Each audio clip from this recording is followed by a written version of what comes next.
LPU ప్లేస్మెంట్ల రికార్డులు సృష్టిస్తోంది. Final year student 2.5 కోట్ల ప్యాకేజ్ పొందుతున్నారు. 1700 మందికి పైగా ఎల్పియు స్టూడెంట్స్ 10 లక్షల నుంచి 2.5 కోట్ల ప్యాకేజెస్ పొందారు. విద్యా విప్లవం ప్రారంభమైంది లవ్లీ ప్రొఫెషనల్ యూనివర్సిటీలో. వాళ్ళిద్దరూ మంత్రులు, ఒకరు కేంద్ర మంత్రి, ఇంకొకరు రాష్ట్ర మంత్రి. వేరువేరు పార్టీలకు చెందిన నేతలైనప్పటికీ ఒకరికొకరు బాగానే సహకరించుకుంటూ ఉండేవారు.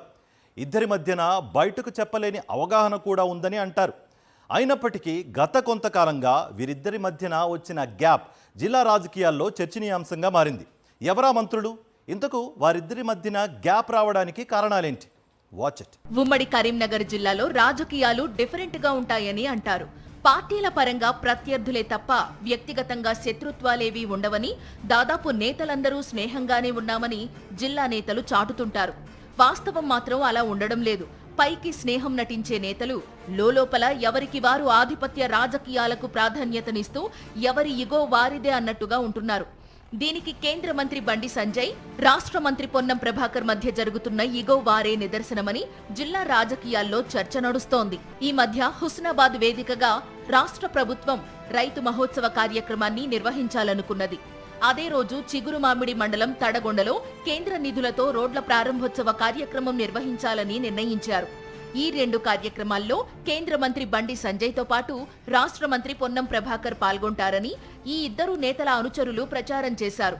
రాష్ట్ర ప్రభుత్వ కార్యక్రమానికి రమ్మని కేంద్ర మంత్రి బండి సంజయ్ని స్వయంగా రాష్ట్ర మంత్రి పొన్నం ప్రభాకర్ ఆహ్వానించారట. అలాగే కేంద్ర ప్రభుత్వ కార్యక్రమానికి రావాలని రాష్ట్ర మంత్రి పొన్నం ప్రభాకర్ను కేంద్ర మంత్రి సంజయ్ ఆహ్వానించారట. ఈ మేరకు ఈ 2 కార్యక్రమాల్లో ఈ ఇద్దరు నేతలు కలిసి పాల్గొంటారని అందరూ అనుకున్నారు. ఇంతలో ఏమైందో ఏమో గాని మంత్రి పొన్నం ప్రభాకర్ ఆధ్వర్యంలో జరుగుతున్న రాష్ట్ర ప్రభుత్వ కార్యక్రమం రైతు మహోత్సవానికి తాను రానని హఠాత్తుగా కేంద్ర మంత్రి సంజయ్ చెప్పేశారట. ఆయన కరీంనగర్లో ఉన్నప్పటికీ పొన్నం ప్రభాకర్ ఆహ్వానాన్ని పట్టించుకోలేదు.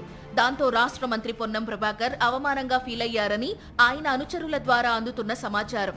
నా కార్యక్రమానికి నీవు రాలేదు కాబట్టి నీ కార్యక్రమానికి నేను రాలేను అంటూ కేంద్ర మంత్రి సంజయ్ కార్యక్రమానికి రానని పొన్నం తెగేసి చెప్పేశారట.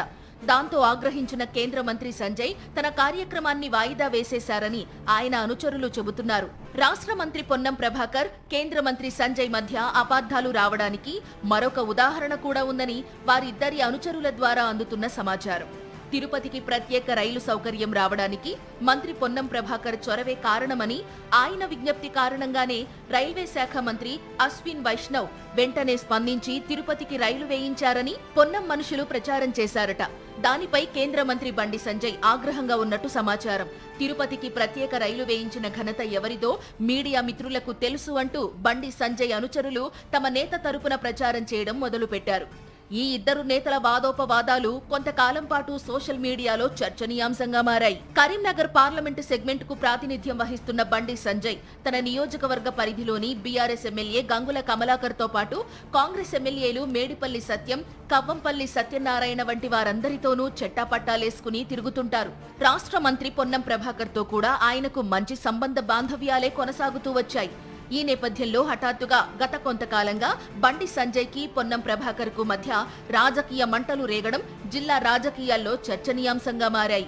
ఈ ఇద్దరు నేతలు ఇగోలకు పోకుండా ప్రజల సంక్షేమం కోసం పనిచేయాలని, పార్టీలు వేరైనా ప్రభుత్వ కార్యక్రమాలు, ప్రోటోకాల్స్ విషయంలో నియమ నిబంధనల ప్రకారం వెళ్లాలని రాజకీయ విశ్లేషకులు కోరుతున్నారు.